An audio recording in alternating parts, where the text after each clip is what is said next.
We are pretty much full in the main tanks on ship, filling up those header tanks. We're going to continue loading prop for about 2 more minutes. Once we're done with that, you've got just under 11 million pounds of liquid propellant spread across those 2 stages. After we get through all of that prop load, our stage 0 will get ready. The ground systems will go through pushbacks, clearing all of those fluid feed lines back to the propellant farm, getting ready for launch. We did just see they did a flap wiggle check, so the final flap check on the ship. We're doing final alignments of the guidance, navigation, and control system, our thrust vector control, essentially our steering, checkouts of the flight safety system. So everything progressing right now. If we do need to hold, that can come at T-minus 40 seconds. That's a point built into the countdown where we can pause to wait for any final checkouts, pressurizations, anything that we need to complete. We can hold there. We will only hold there if we're tracking an issue. We're not currently tracking anything that will hold us at T-minus 40 seconds. But if you've seen a Starship launch before, they can happen, we can push through them, and then launch that day still. Exactly. But when we do pass through T-minus 40 seconds, a number of events will occur in rapid succession. The ground spin and ignition systems come up to flight pressure, ship goes to internal power, and then after that, the quick disconnect or QD, arm lockout is removed in preparation for retraction just shortly after T-minus 0.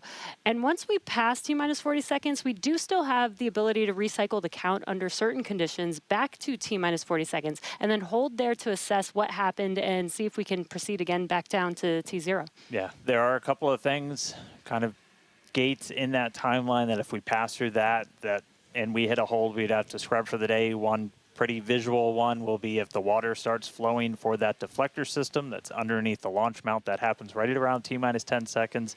For flowing water, we can't turn it off after it starts, and if we hit a hold, we're scrubbed for the day.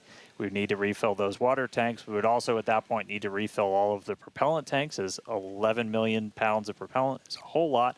We can typically do that in about 24 hours, so we can always turn around to try again tomorrow. But we are coming up on 3 minutes away from liftoff.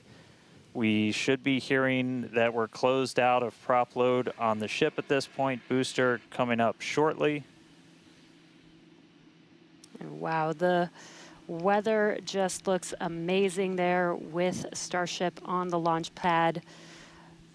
Just about 2 minutes and 45 seconds from T0 with a lot of objectives for today. The booster, the Super Heavy booster flying today, will be flying for its 2nd time. Last flight was on Flight 7 and just turned around in 2 flights, which is pretty incredible. I'm super excited to see that booster fly again. All right, we did just hear we are going to hold at T-minus 40 seconds.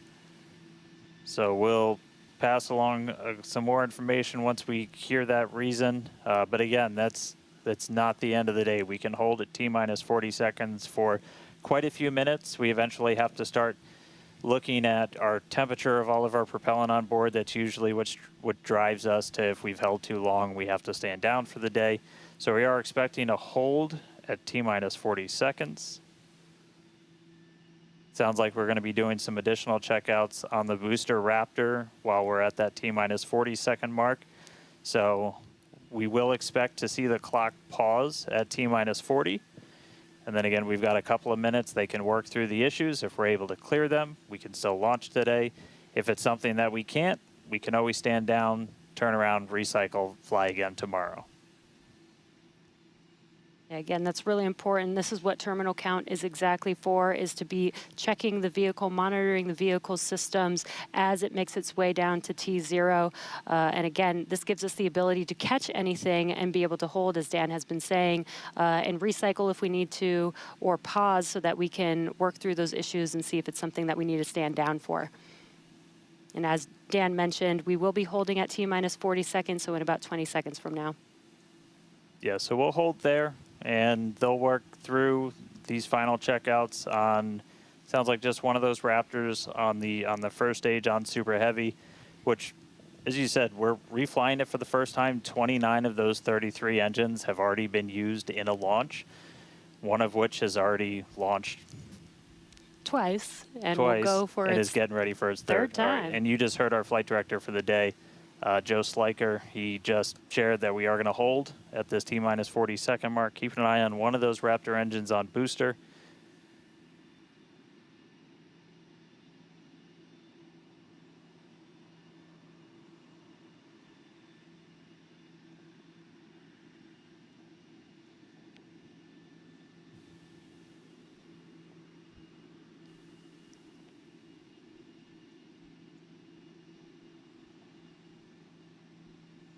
And if you're just now jumping in, we are holding still at T-minus 40 seconds.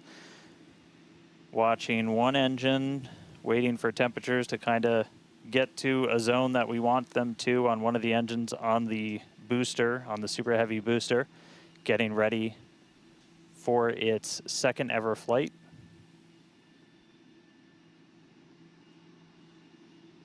We'll just continue to hold. Again, we can hang out here for several minutes. We held for a while on the first attempt last time and then cleared it, and then we triggered a different issue on the ground side. But again, this is exactly what it's for. This gives us the best chances at success.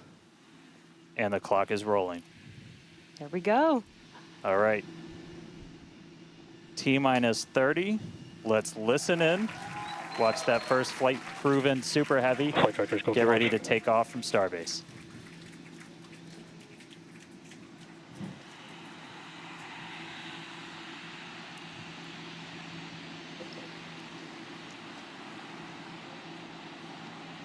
T-minus.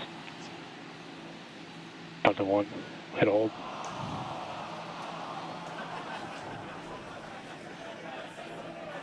We did have a hold, and looks like the clock jumped back to T-minus 40 seconds.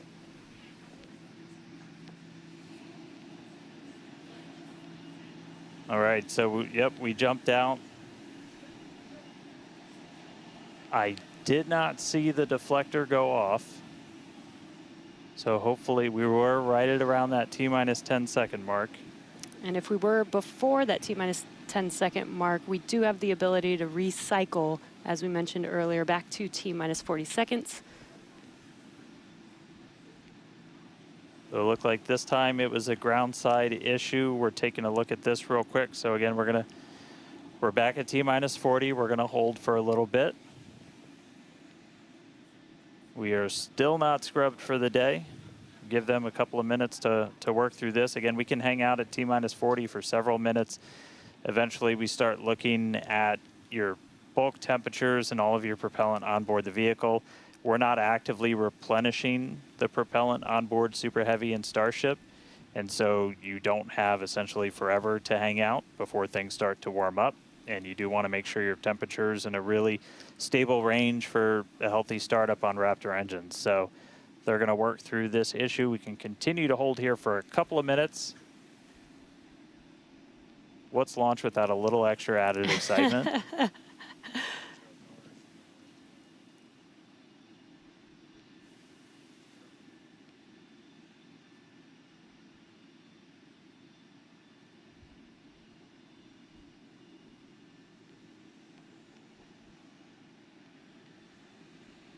All right, so cumulatively, we've held for a little over 3 minutes between the two holds. Again, this is a ground side issue on our tower. The techs are looking through the data right now to see if it's something that we can either work through or if it would cause us to have to stand down. So we're continuing to hang out with them, holding at T-minus 40.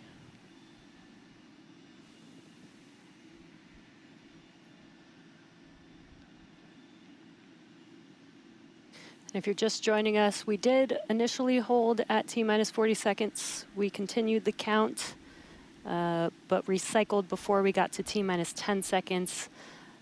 And so we're back at a hold at T-minus 40 seconds, waiting for more information. The team is checking out to see if we can continue today.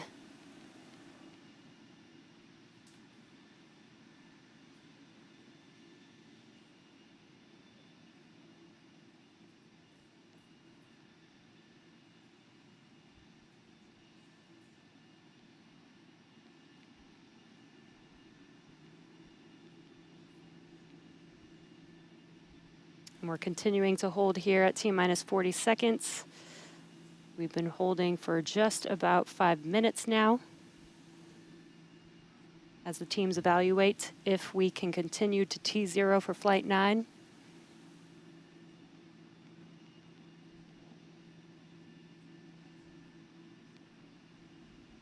All right, so it sounds like we're coming to a resolution.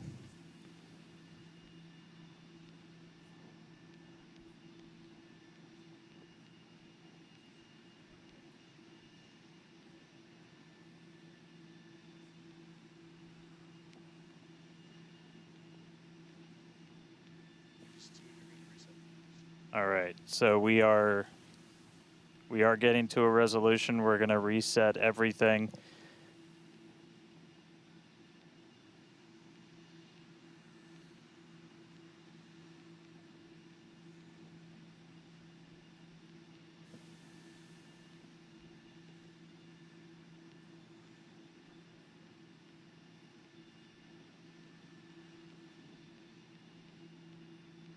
All right, so we're going to see the clock. It is now rolling. Here we go. We saw an issue with that quick disconnect to the ship. There is a chance that automation will kick us out again if we encounter the same issue. But for now, the clock is rolling. We'll see if we pass around that T-minus 10-second mark.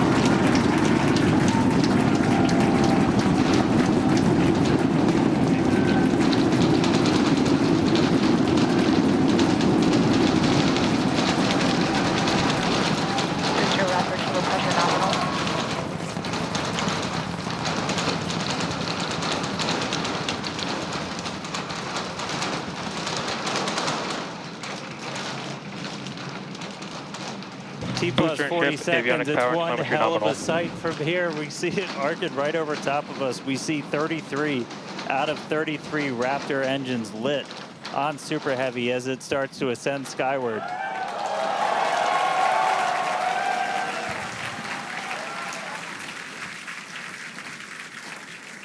Coming up on maximum aerodynamic pressure, then only about a minute and a half until we get into hot staging.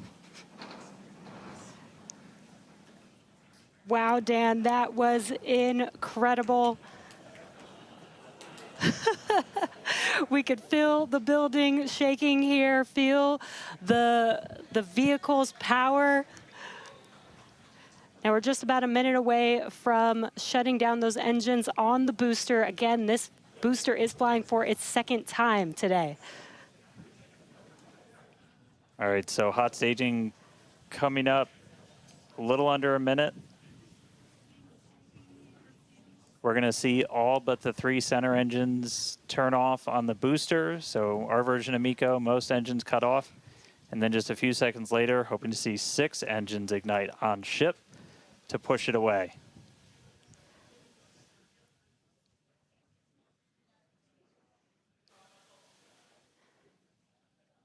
All right, hot staging, about 30 seconds.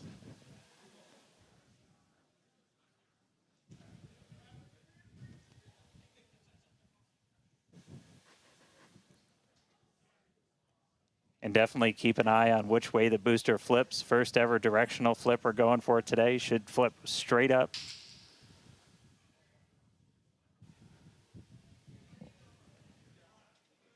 See those engines powering down? Booster engine cutoff. Ship ignition. Stage separation. Incredible flip by Super Heavy booster, and you can see those 6 engines, those 3 engines on the ship ignited. 6 healthy Raptors running on ship, on its way to space. Peek that engine view. Booster doing the boost back. Chris, how's it looking over there in Hawthorne, man? It is looking Chamber pressure is nominal. It is looking absolutely incredible here in Hawthorne. As we said, 6 healthy engines on ship. We've got 13 out of 13 engines on the booster. Now down to those 3, which is what we expect in the final moments of the boost back burn. Now, as a reminder, we are not recovering the Super Heavy booster today. We are instead going to do boost back, shut down. And there we had a good shutdown of the boost back burn. Next up will be the jettison of that hot stage Ship ring. avionics, power and telemetry nominal. Great call out there that everything looking nominal aboard the super heavy vehicle, which is returning to Earth. And we're going to be doing some experiments with it, including a higher angle of attack re-entry, as well as some engine tests as it gets closer to the Gulf. We are, again, because of these tests not recovering it, we are sending it to the Gulf on purpose to do those tests. But again, you see the booster on the left-hand side of your screen. You see ship with 6 healthy engines continuing its ascent to its planned suborbital trajectory. Everything going very well so far for Starship's 9th flight. Now 4 minutes, 15 seconds in.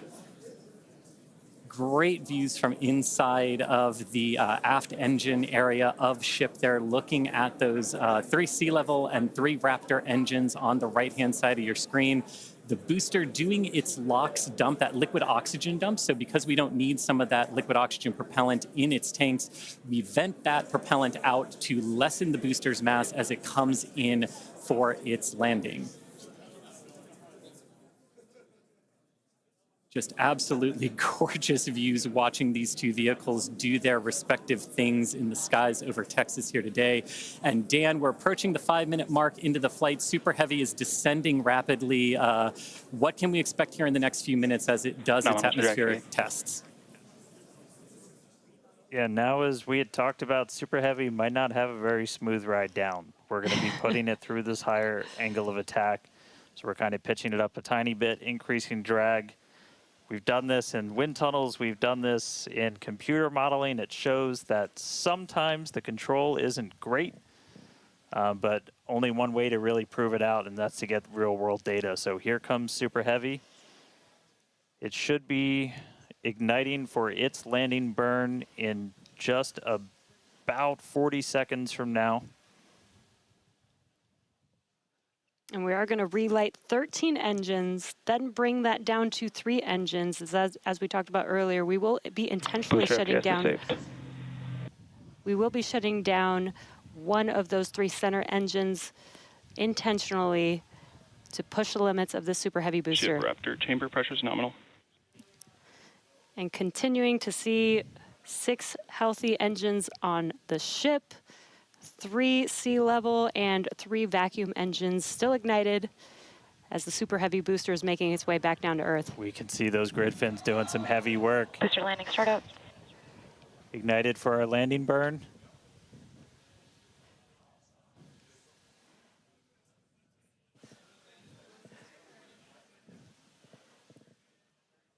It may have ended with that landing burn.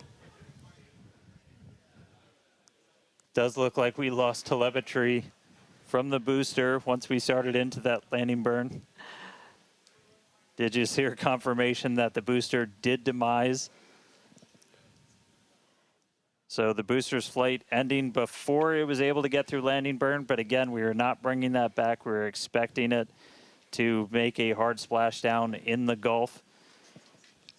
We were getting live data back the entire time through that high angle of attack flight, so that was something that was really vital for us to get during this reuse. First free flight of booster in the books. All right, ship has about 2 minutes left. In about 2 minutes, we expect all 6 Raptor engines to shut down. That will be SECO, basically second engine or second stage engine shut off. And these are some incredible views, Dan, from the aft end of the ship, watching as the engines stay ignited with the Earth in the background. As always, the Starship avionics team, the techs. I think we just heard the booster. But all right, we got about a minute left into this burn. All eyes definitely on ship as we get through the final stages into its ascent. We're expecting it to start to cut those engines off in about 45 seconds.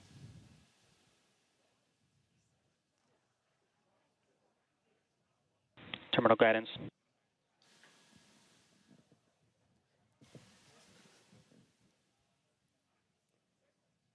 All right, just about 30 seconds to go. We're in terminal guidance in the final stages of this ascent burn. We did see shutdown of the Raptor engines. We do stagger these, so we do the Raptors first. Those 3 have shut down successfully. Sea level's still running. Ship engine cutoff.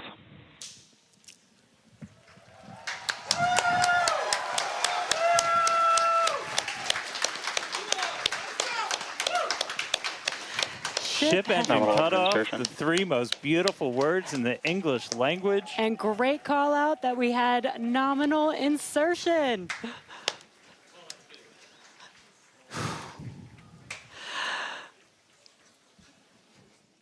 An incredible flight test so far today.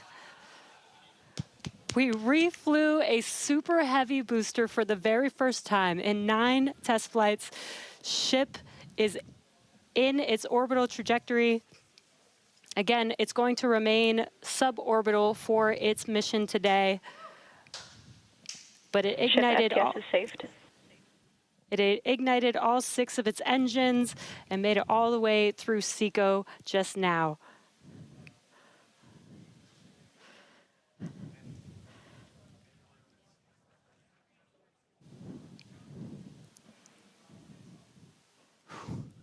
What a moment.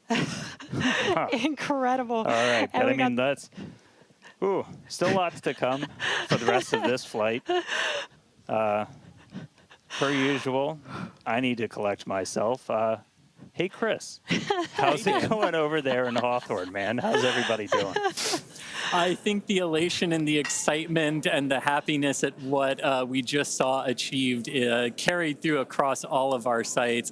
What an incredible view to see Starship back orbiting the Earth just under 11 minutes into our mission. Absolutely exciting to see all of this, and super pumped especially to see all of the team's hard work in action here today. As guaranteed, it has been an exciting evening so far for Starship's 9th test flight. We lifted off a little bit after 6:30 p.m. after a couple of holds that were triggered at the T-minus 40-second mark, but we were able to clear those, one on the Raptor, one on the tower, and we were able to lift off successfully from Starbase. 33 out of 33 Raptor engines lit on the Super Heavy, all 6 engines lit on Ship, bringing it to its planned suborbital trajectory around Earth. But as Dan said, we've got a lot still coming up in our flight sequence. So coming up at about T plus 18 minutes, 26 seconds, we'll have the first deployment of simulated Starlink satellites planned from Starship. That will be followed at about T plus 37 minutes and 49 seconds by the relight of a single Raptor sea level engine in space. This is going to help us gather data on our ability to do a deorbit burn for future Starship missions that will go orbital.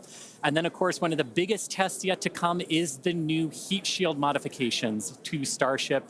And that'll start with re-entry into Earth's atmosphere at about the T plus 45 minute mark, which should take about 16, 18 minutes to complete.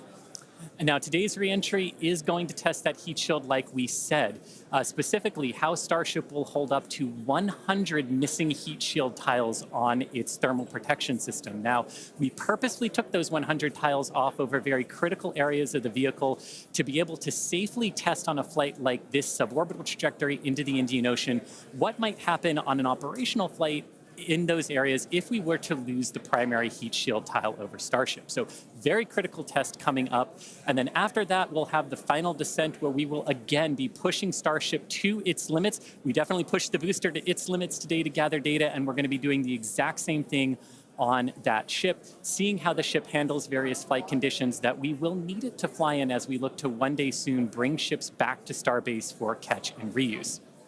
Now, while there are payload simulators on Starship for deployment today, as we will see in a few minutes, the primary data and the primary payload for today is the data. And today, just like with Starship's previous test flights, that data is coming to us courtesy of our Starlink network. In fact, it is from Starlink that you are seeing these wonderful views of Ship in space right now. So, and I can't wait to see Starlink really provide those epic views and that data transmission during reentry, which is very, very critical to getting that data during reentry. So Dan and Jesse, it's been an exciting day so far. There's more to come as we get ready for Starship's first ever payload deploy. What can we expect next year in the next few minutes?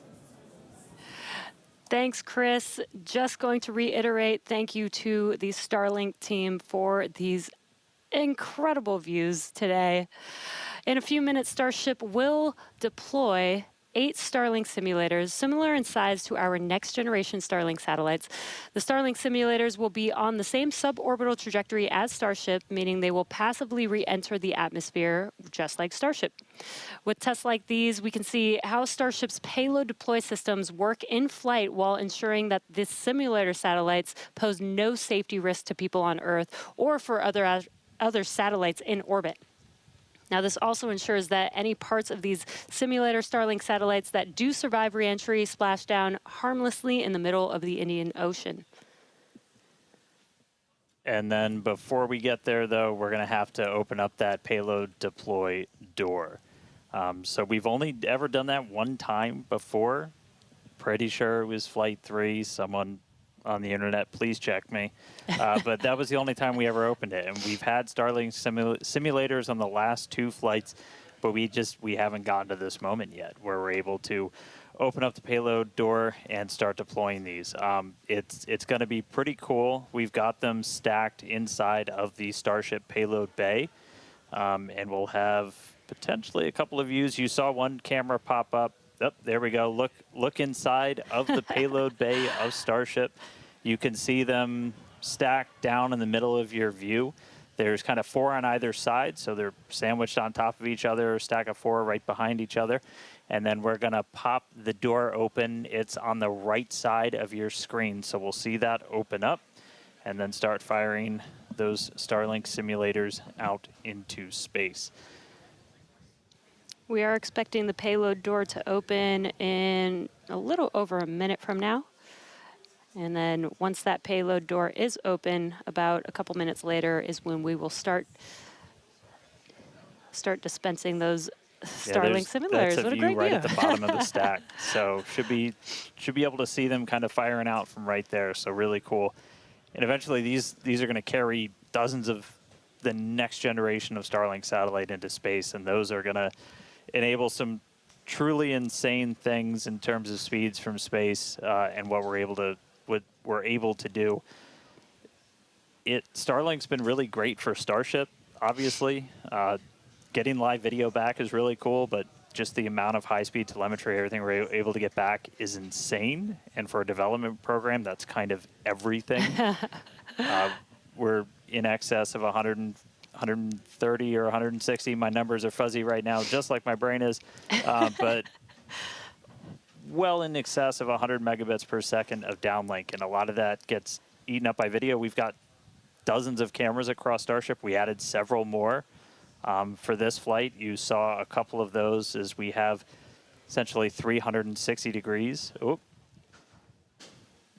Open the pod bay door, Hal.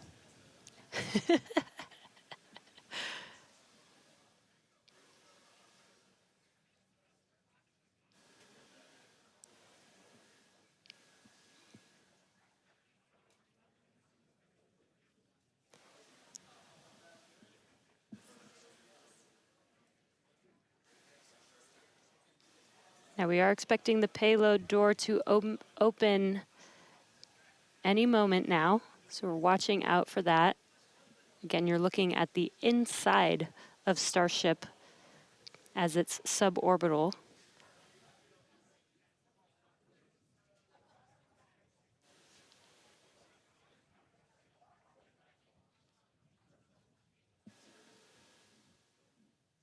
Well, we heard the door open was in progress. It was unable to actuate all the way open, so they are going to close it back up. Hal told me no. He said, I'm sorry, Dan. Can't do that. Looks like we won't get the door open today. But that's okay.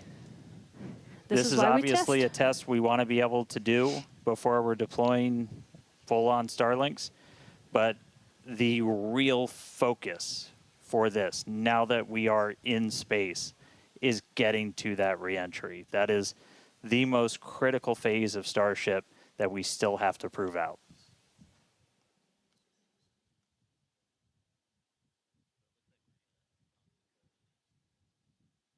All right. Well, so it does look like we're not going to be able to deploy Starlinks today, but we should have pretty frequent views from Starship. They might cut in and out every once in a while, but should be pretty regular. We are in darkness right now, so might be a lot of black, but the cool part is when we get to reentry, it's going to be daytime. Yes, and we did that on purpose so that we can get some live daytime views as ship is returning back to Earth. All right, so we are going to take a break. Enjoy these views as we get them. Enjoy the tunes. We'll be back in a couple of minutes when we get ready to relight one of those Raptor engines on orbit. See you soon.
All right, if you're just tuning in, we are about 30 minutes into today's flight test, and the ship is on its suborbital trajectory. As you can see in some of the views and from some of the telemetry, we are in a little bit of a spin.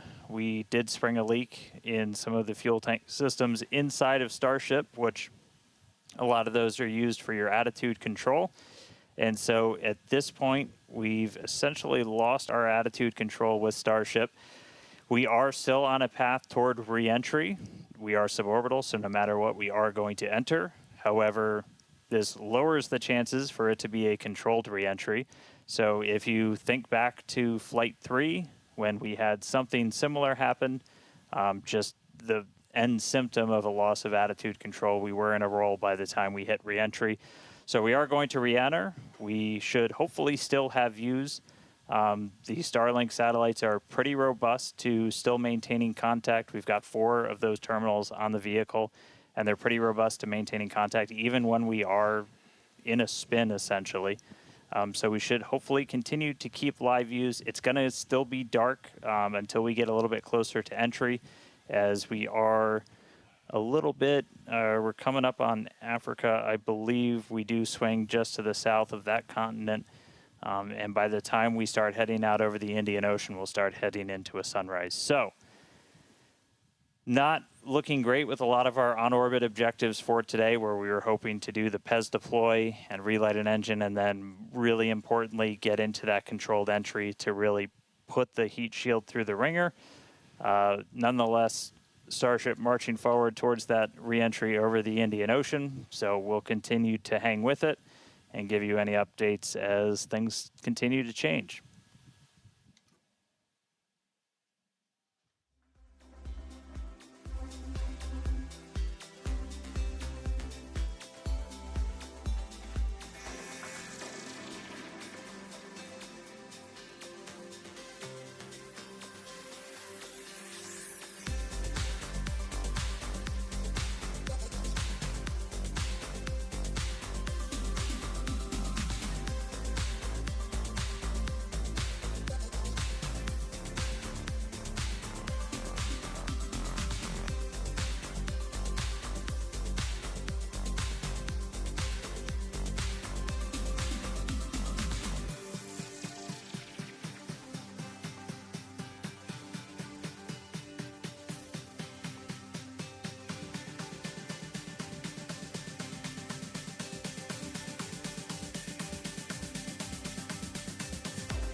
All right, so 36 minutes, 15 seconds into today's flight tests. You're seeing some flat movement here on the ship.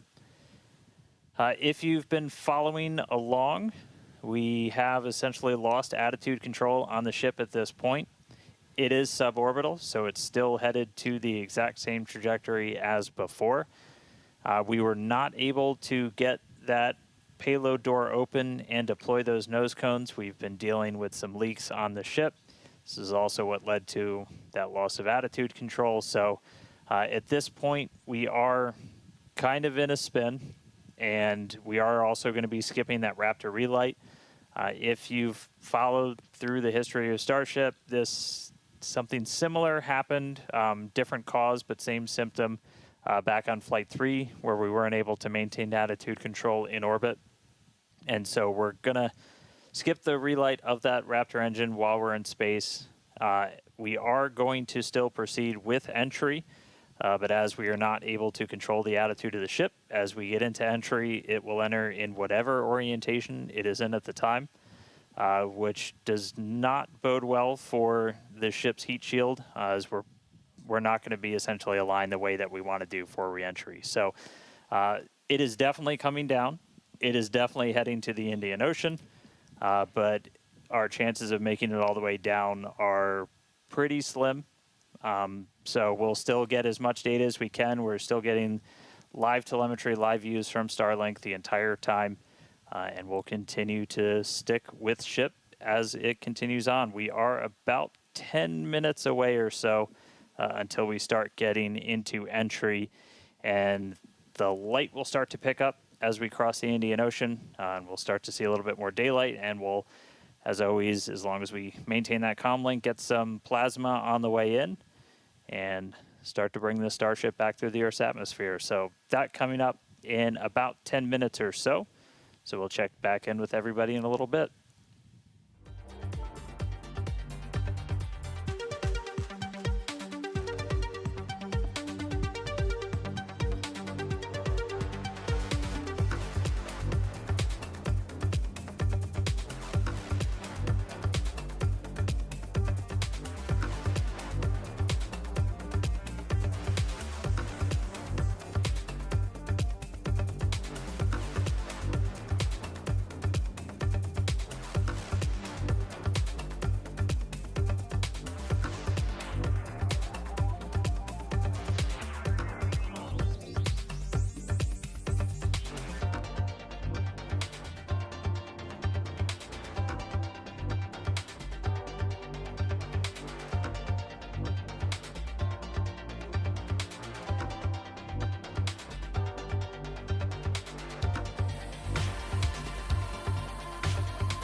And All right, so we are 42 minutes and change into today's flight test. You're seeing the light show start as Starship is getting closer to its reentry. If you're just tuning in, we were able to successfully make it to orbit, run into a couple of issues as we've coasted to our entry point over the Indian Ocean. At this point, we had lost attitude control of the ship and entered into a spin. The team made the call to do what's called passivate the vehicle, so we're essentially venting all of the remaining propellant overboard, and it's going to make an uncontrolled reentry. Important to note, this is a contingency that is planned for, and we clear the zones in the Indian Ocean where these entries could take place. So we're not going to come down exactly where we would have had nothing happened, but we do clear a tremendous amount of space out in the Indian Ocean in the event that we run into this. We understand that there are always risks, essentially, with these flight tests, with the hardware, but we don't really accept any compromise when it comes to protecting people.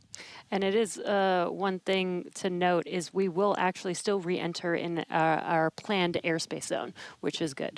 That is exactly what we planned for. You know, we do plan for if something does go a little bit off nominal, that we have enough airspace cleared out for situations just like this. Yeah, re-entry is still just that really critical phase that we need to try and gather as much data, as much information as possible. Is a fully reusable heat shield has never been flown before, the history of space flight, and that's something that Starship still has to crack. And so we had a whole range of experiments on this one at this point, and we just started to lose some of our cameras, so it's very possible that we'll start to lose contact with Starship a lot sooner than we would have if it was a nominal reentry. So we are expecting it to break up essentially on its reentry over the Indian Ocean. So not able to do a lot of our on-orbit objectives today, but just the fact that we, got it into space was just a really big moment for a lot of the team. Yeah, and another thing to note is that Super Heavy did fly for its second flight today. It first flew on Flight 7, and it made it all the way to our shutdown of all the engines and stage separation, getting ship into its suborbital trajectory today. It did ignite its 13 engines, but it did demise at that point. We did plan to fly it back down to Earth at a higher angle of attack, and we do expect it to stress the vehicle a lot more than what we've seen previously. So it's not unexpected that we did lose the booster before we got to the actual landing. Yeah. So we're gonna continue to hang out and see if we get any updates on ship. It does look like we might be getting some video back soon. There we go. So this is a view essentially on the top part of Starship. You're looking up at the payload bay and towards the nose cone. So views are going to be a little bit scarce potentially, as again, we are in essentially a tumble. We had lost that attitude control. So Starlink, when it's able to connect, able to feed this down. We are at the phase where we would expect entry to start within the next minute or so. So we are entering uncontrolled, but again, we're entering into an airspace and a sea space that is cleared and monitored in advance of launch and before we get to this phase. And with the views that we are able to see, you are seeing a lot of that plasma build up. During reentry, we do expect the vehicle to see about 1400 degrees Celsius, and there you can see the flap feeling that temperature there, a little bit melting away.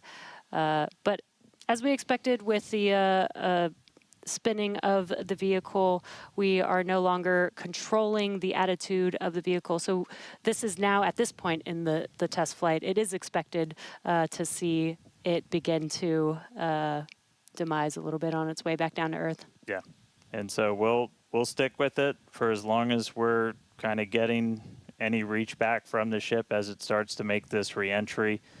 But yeah, so it's re-entering actively right now. And again, we did do what's called passivation. So you essentially vent all of your excess propellant overboard before you hit the atmosphere. That's a safety measure we can take on the ship while you still have contact with it. So that was done. It's now coming down in the predetermined hazard area that was cleared ahead of flight. Not controlled, so we're not going to get all of that reentry data that we're still really looking forward to. This is kind of a new generation of ship. It has different flaps, improved heat shield, a whole lot of things that we're really trying to really put through the ringer, as there's a whole lot we still need to learn before we get to kind of the next step that we're hoping for, which is going to be that ship going orbital and eventually coming back here for a catch. So getting through one of these fully is going to be really important. It's not going to be today, but we are just going to stick with the ship, see what else we can learn as it makes its way through the atmosphere and brings an end to the 9th flight test. So we'll stick with it.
If you're just now joining us, we did have an on-time liftoff from Starbase Texas at 6:30 p.m. Central Time of the Flight 9 vehicle.